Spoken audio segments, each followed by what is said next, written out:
No dia 2 de julho, Atos Bulcão, se estivesse vivo, teria completado 100 anos de idade. Ele foi o artista que transformou Brasília num museu de arte a céu aberto. Atos morreu em 2008, aos 90 anos, mas as criações dele, incluindo os famosos azulejos modernistas, exalam mais frescor do que nunca e continuam conquistando admiradores pelo Brasil afora. Sobre a obra do grande artista de Brasília, eu converso hoje com Valéria Cabral, que é secretária executiva da Fundação Atos Bulcão, e com Marília Panitz, que é curadora e crítica de arte. Valéria, Atos Bulcão é um dos artistas mais importantes do modernismo brasileiro, um dos artistas mais importantes do Brasil. Qual é o motivo? Por que ele merece um capítulo só dele no livro da história da arte brasileira? Eu acho que, antes de mais nada, porque o Atos é o único que trabalha com esse suporte, no caso com o azulejo, para trabalhar a integração de arte na arquitetura e também com essa... Enfim, a integração de arte na arquitetura do Atos é um capítulo à parte na história da integração da arte em obras de arquitetura. Então, eu acho que por ele ter utilizado o suporte da azulejaria, suas treliças, seus relevos de função acústica, acho que talvez por isso ele mereça fazer parte desse rol dos grandes nomes da arte brasileira. Vamos dar uma olhada aqui no telão, vão aparecer algumas das imagens de obras do Atos Bulcão, que a gente tem o painel da igrejinha, que é muito famoso. Marília, o que é exatamente isso que a Valéria falou, integração arte-arquitetura? Bom, a ideia da integração arte-arquitetura é uma ideia que está lá no próprio, vamos dizer, nascimento da ideia de arquitetura, né? A gente tem essa, vamos dizer, essa dupla, né, caminhando junto ao longo da história, né, do mundo civilizado, né?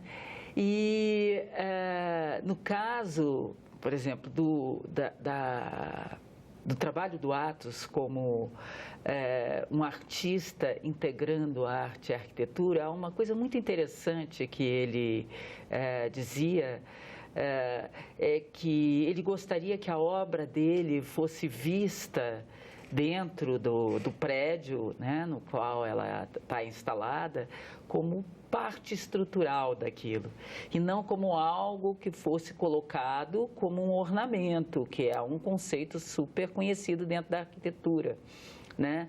Então, que ele fosse visto como se fosse algo que não poderia não estar ali.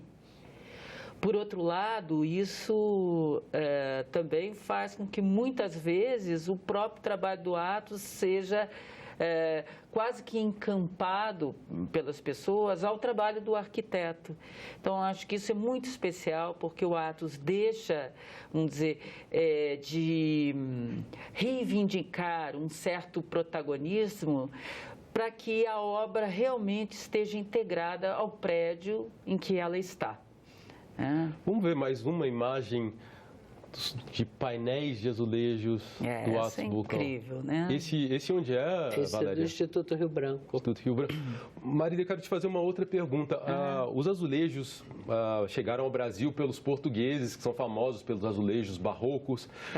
Qual que é a diferença entre os azulejos tradicionais desses de Portugal e esses feitos pelo Atos? O que ele modificou na azulejaria?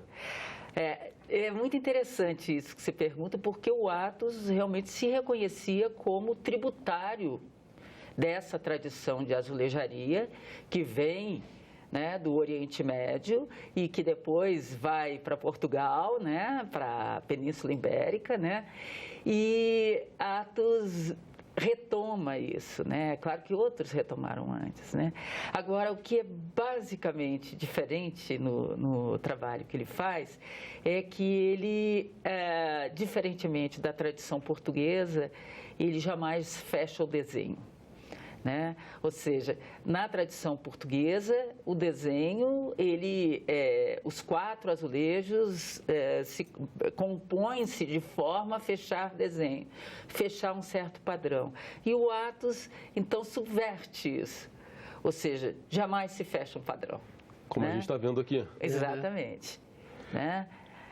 Tem uma coisa muito interessante na exposição, que é a planta para o sambódromo no Rio, né? Que é um azulejo super conhecido. Né? Então, ele coloca a possibilidade de colocação dos azulejos e põe como uma observação ao lado uma composição dos quatro, porque é sempre um quarto de círculo. Então, o círculo fechado e risca por cima, ou seja, jamais fechem o círculo, ou seja, jamais fechem o padrão, deixe sempre o padrão como que flutuando, né, sobre a superfície do azulejo. Ele dizia que se você vinha com o seu olhar justamente brincando e em movimento, que no momento em que você fechava o círculo, você interrompia aquela fluidez do painel de azulejo, do desenho do azulejo dele. Que é um aprendizado do modernismo, né? Quer dizer, a gente já, quando ouve o Atos falar uma coisa dessa, se lembra de Cezanne dizendo, olha, para olhar uma tela minha, é preciso visão de pássaro. Ou seja, é escorregar pela superfície, né? Vamos ver a próxima imagem, vamos ver uma foto do próprio Atos Bulcão. Valéria, eu quero te perguntar o seguinte, antes de se dedicar à arte, Atos Bulcão, a gente está vendo aí, chegou a fazer faculdade de medicina, é isso mesmo? O Atos foi filho temporão e, por ser filho temporão, lá em 1920 e poucos, o Atos é de 18. Então, o estudo era o médico, o advogado e o engenheiro. E o pai do Atos já tinha um filho engenheiro, então disse a ele que gostaria que ele fosse estudar medicina, e ele foi. Estudou 3 anos de medicina, mas ele nunca deixou de desenhar, ele sempre acompanhou as irmãs aos salões de arte, enfim, então ele sempre teve um pé na arte. E daí, depois de 3 anos de medicina, onde ele dizia que a única aula que ele ficava feliz era a aula de anatomia, justamente porque ele podia desenhar. Então, ele largou definitivamente a medicina e se dedicou à arte. E ele dizia que ele teria sido um péssimo médico. Brasília tem, a gente pode dizer que tem 4 pais, o Lúcio Costa, o Oscar Niemeyer, o Atos Bulcão, o Burle Marx. Desses 4, o Atos Bulcão foi o único que ficou aqui em Brasília. Como é que ele era carioca, nasceu no Rio de Janeiro, como é que ele veio parar aqui em Brasília? Ele veio para Brasília a convite do Oscar, que na época já conhecia um pouco o trabalho dele e tinha feito, ainda no Rio de Janeiro, o painel para a igrejinha de Nossa Senhora de Fátima, que inclusive fez 60 anos agora em 28 de junho, mais velha que a cidade. Esse aqui, não? Então, ele veio transferido, ele era funcionário público do Ministério de Educação e Saúde na época, e ele então veio transferido para Nova Cap. E veio para cá e aqui ficou. Ele dizia que, sobretudo, encantado pela ausência de paisagem e pela quantidade de estrelas no céu, que era uma coisa que deixava ele absolutamente fascinado, talvez por lembrar a ele o tempo que ele passou na Serra, ainda em companhia da mãe, nos primeiros 4 anos de vida. Marília, aqui em Brasília existem mais de 250 obras do Atos Bulcão e uma boa parte delas, aproximadamente 20, estão dentro do prédio do Congresso Nacional, divididas entre o Senado e a Câmara. Qual é o motivo? Por que prédios do governo, prédios do poder costumam, isso não só no Brasil, no mundo todo, costumam ter obras de arte, como as de Atos Bulcão? Aí a gente está falando de novo de uma tradição bem antiga, né? Quer dizer, se antes havia dentro dos palácios reais, né, as obras de arte, né, no momento em que se passa a ter um outro tipo de regime que não é mais monarquia e que é um regime democrático, né? As casas do poder, né? Que, em princípio, dentro dos princípios da democracia, né, que, obviamente, é constituído lá atrás na Grécia, né, para a casa de todos, né, recebe, então, o que são as manifestações culturais, né, daquela nação, daquele povo, né? Então, os órgãos públicos passam a receber as obras de arte, que são também parte importante, né, da constituição do imaginário de um povo sobre si mesmo, né? Quer dizer, isso é estabelecido lá atrás, né, vamos dizer, no nascimento, né, do nosso princípio civilizatório, né? E vai ser realmente adotado a partir do século XVIII, XIX, né?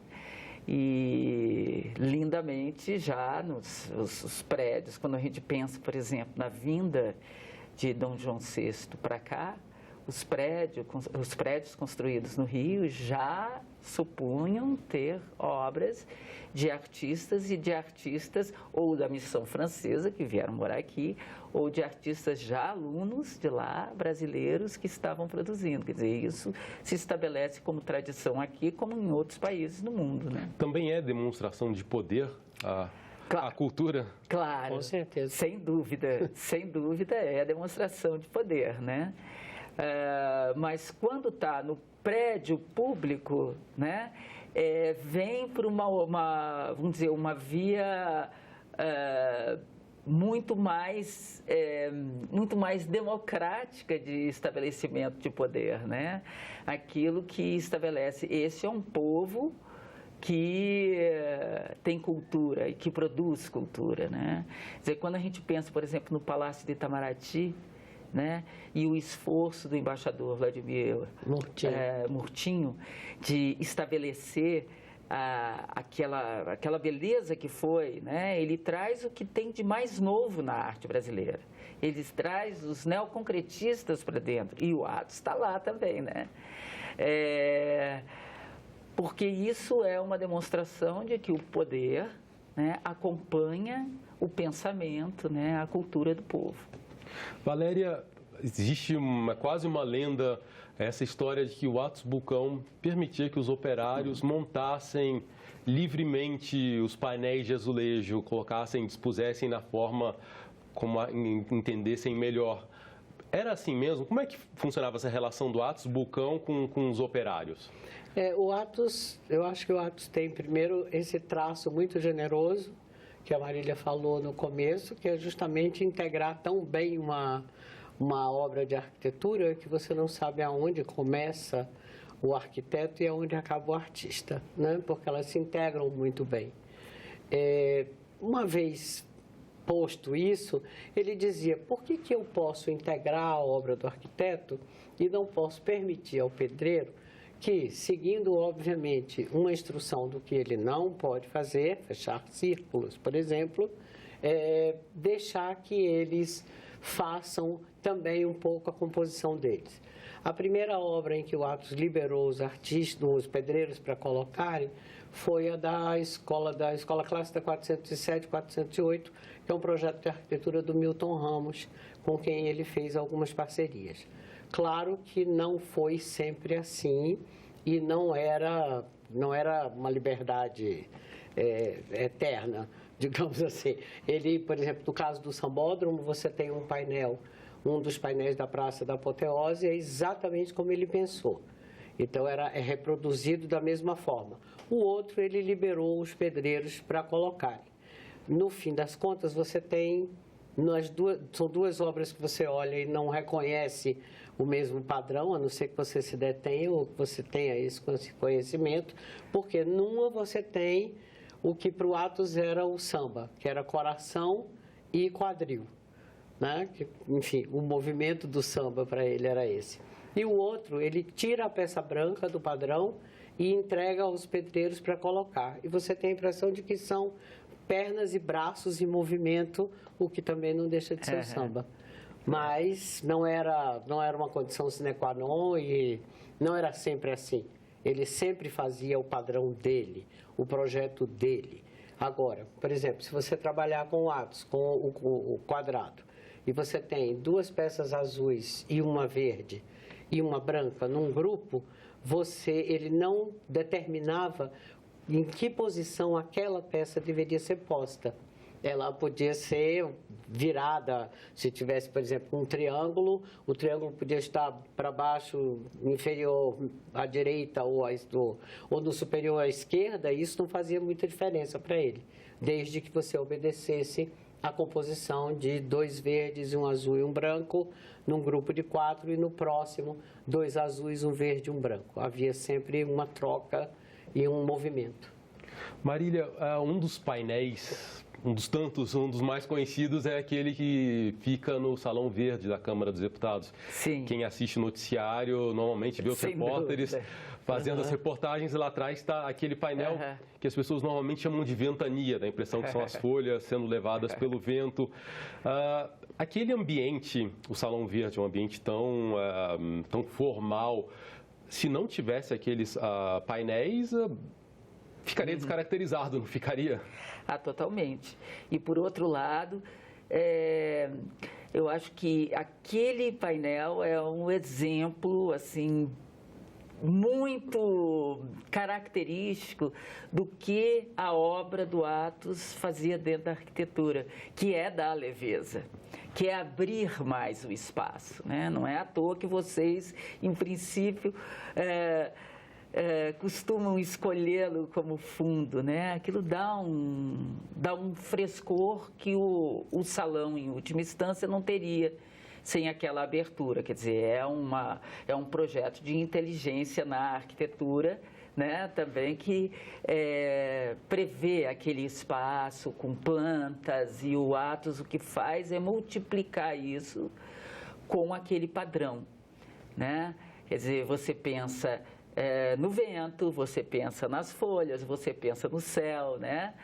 E eu acho que ele cria também um certo imaginário. É como se a gente sempre pensasse, né, no espaço ali do Salão Verde, né, como um espaço em abertura, esse que a gente deseja que ele seja, né?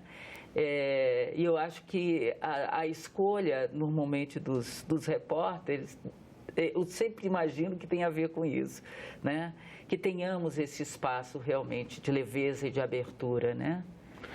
Valéria, faz 10 anos que o Atos Bulcão morreu, mas a sensação que a gente tem é que as obras dele continuam mais atuais do que nunca. A gente vê em camisetas, artistas contemporâneos que se inspiram nele. Realmente é isso? As pessoas ainda continuam reconhecendo essa contemporaneidade do Atos Bulcão? Ricardo, a Fundação Atos Bulcão foi criada com esse propósito, com o propósito de preservar e de divulgar o nome do artista.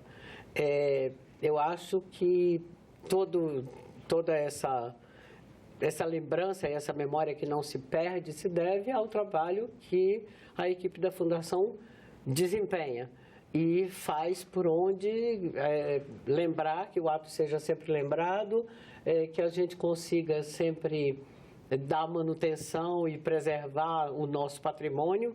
E em Brasília, basicamente, a maioria do nosso patrimônio envolve Atos Bulcão. Então, eu acho que esse é um dos principais motivos pelos quais a gente não deixa que o Atos seja esquecido. Agora, sobretudo pela qualidade do trabalho dele, que é um trabalho absolutamente atemporal, um trabalho leve, um trabalho de uma elegância enorme, e que eu acho que reafirma esse mote de que menos é mais, porque você vê que ele trabalha sempre com poucas cores, poucos traços, e a elegância e a beleza do trabalho dele é, sem dúvida nenhuma, grandiosa, eu acho. Eu acho que, inclusive, é muito interessante a gente pensar que a Fundação é criada pelo Atos com artistas. com artistas de gerações posteriores a dele, né? Artistas com os quais ele convivia. Né? Então, tem toda uma história de convívio dos artistas com o Atos os recebia em sua casa, e é dessas conversas lá de dentro da própria casa do Atos que surge a ideia da Fundação Atos Bulcão. Então, ela, na sua criação, ela já tem essa ideia de que o Atos está em diálogo com as novas gerações e o seu trabalho, né, influencia essas novas gerações e se deixa influenciar por elas. Isso é lindo, né? Por isso, nós na exposição colocamos um núcleo que se chama Rastros de Atos, que é exatamente o diálogo das novas gerações com o trabalho do Atos. E é uma geração bem numerosa, né? Muitos azulejistas. Sim. É porque você tem de diversas gerações, né? Você começa com, digamos, com o Ralph, a Lígia, passa pelo Alexandre Mancini, vai para o Pedro Ivo, para o João, quer dizer, tem gente com 70 anos quase e tem gente com 30. Então, é um leque bastante considerável, né? O Atos Bulcão, ele é muito conhecido aqui em Brasília porque a obra dele está na rua, está nos parques, nos prédios públicos. Eu tenho dúvida se fora de Brasília ele é tão popular quanto aqui. Ainda falta alguma coisa para ele ter o reconhecimento nacional que ele merece como artista? Eu acho que sim, que falta, como falta o reconhecimento dos nossos artistas, né? Artistas em geral. Mas a gente teve uma bela surpresa em Belo Horizonte, por exemplo, porque a exposição começou aqui em Brasília e depois foi a Belo Horizonte A exposição dos 100 anos. A exposição 100 anos de Atos Bulcão. E em Belo Horizonte nós tivemos uma surpresa com como as pessoas falavam sobre Atos, como as pessoas conheciam Atos, como as próprias universidades têm cadeiras dentro da sua, em arquitetura, em arte, que Atos é conteúdo, chega a ser conteúdo central, né? E as pessoas têm uma intimidade muito grande.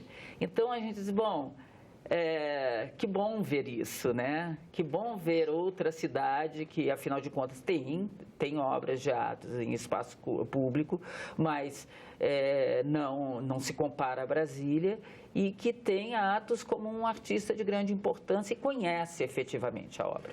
Né? E aqui em Brasília, as escolas incluíram o Atos Bulcão no currículo, não é, Valéria?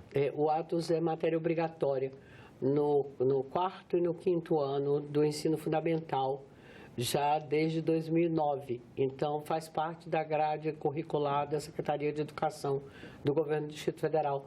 Então, as crianças estudam o Atos na escola e nós, inclusive, recebemos, nós não temos ainda, eu espero, um espaço de acordo com o que o Atos merece, mas em nossa sede, na 404 Sul, nós recebemos na nossa galeria as crianças, as escolas se agendam e nos visitam, exatamente para que a gente faça palestras, eles podem ver pegado um azulejo, que o suporte é sempre um atrativo para as crianças, né?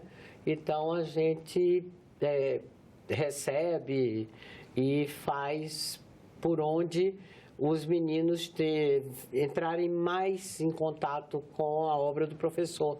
Mas também, como nós fazemos as exposições de gravura nas escolas, sempre acompanhada de uma palestra, nós temos um calendário que nós editamos anualmente com obras do Atos. Nós reservamos o mês de janeiro exatamente para colocar as releituras das crianças no calendário, para que elas saibam que fazer arte é também uma belíssima profissão. Perfeito. Bem, nosso tempo se esgotou. Eu quero agradecer muito a presença de vocês, a entrevista, a Valéria Cabral, da Fundação Atos Bulcão, a Marília Panitz, curadora e crítica de arte. Muito obrigado. Obrigada a você. Obrigada a você. Se você quiser rever, baixar o programa ou repassar o link, é só acessar o site da TV Senado na internet, senado.leg.br/tv, ou no nosso canal no YouTube, no endereço youtube.com/TV Senado. Se você quiser fazer algum comentário, crítica ou sugestão, você pode telefonar de graça para o Alô Senado, no número 0800 61 2211. Obrigado pela atenção e até o próximo Cidadania.